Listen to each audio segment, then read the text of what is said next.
ایک بھاگ میں تو یہ سوکھی زمین ہے درخت پودے والی اور 3 بھاگ میں پانی ہے.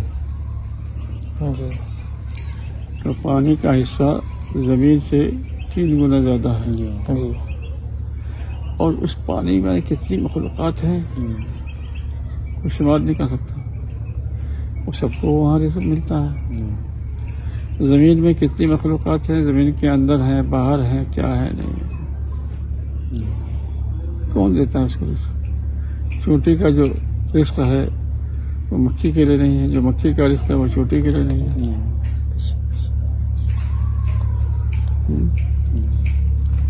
ایسے ایک تفریح ہوئی بہت دنوں کی بات ہے جب اس ہم فیض آباد میں رہتے تھے. اس وقت اسٹیشن سوزانی قریب کا اسٹیشن وہی ہے. سالماری تو بہت دور کا تھا، اب اگرچہ روڈ کی وجہ سے آسان ہو گیا. تو وہاں اترے، گرمی کا موسم تھا، مچھروں نے کسی کو بہت تنگ کیا تھا. تو تفریحاً پوچھا کہ آخر اللہ تعالیٰ نے مچھروں کو کیا ہم لوگ کا خون چوسنے کے لیے پیدا کیا کیا؟ انہوں نے سوال کر دیا، تفریحی سوال تھا. یہ مچھر سے رات کو نیند نہیں آئی، مچھروں کی وجہ سے بہت تنگ کر دیا مچھروں نے. تو کیا اللہ تعالیٰ نے ہم لوگ کے خون چوسنے کے لیے ہی مکھیوں کو پیدا کیا؟ یہ سوال نہیں، سبق دینے کے لیے. کیا سبق؟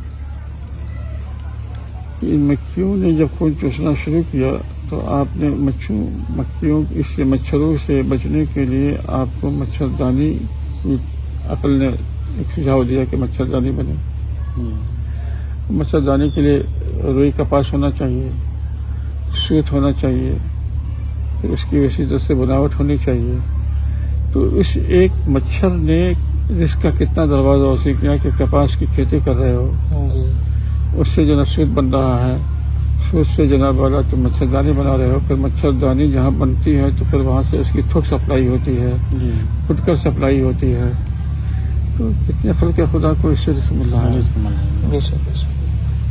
پھر ان مچھروں نے تم کو ایک سبق یہ دیا کہ جیسے میں نے وہ مطلب سنگھا گڑا کر کے خون چوس لیتا ہوں، تو اس سے تم سمجھو کہ جناب والا ہمارے اندر قدرت نے کیا تاثیر رکھی ہے.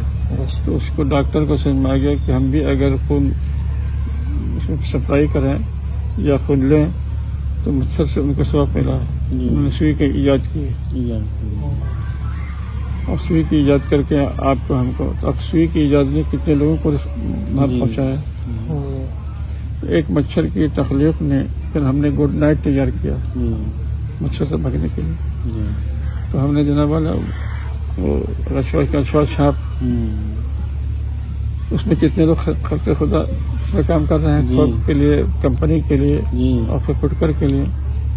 تو ایک مچھر نے اتنے لوگوں کے لیے رزق کا سامان مہیا کر دیا. پھر مچھر مار دوائی کے لیے بھی ہم اس فیکٹری میں کتنے لوگ کام کر رہے ہیں. تو ابھی ہم مچھروں پر گفتگو کریں گے تو ایک سمجھائیں گے پوری کائنات.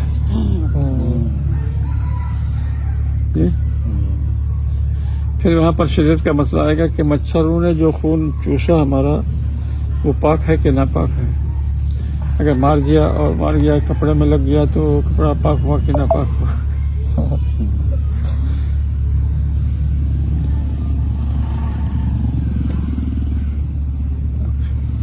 فقہ کی کتاب میں تفصیلات ملیں گی.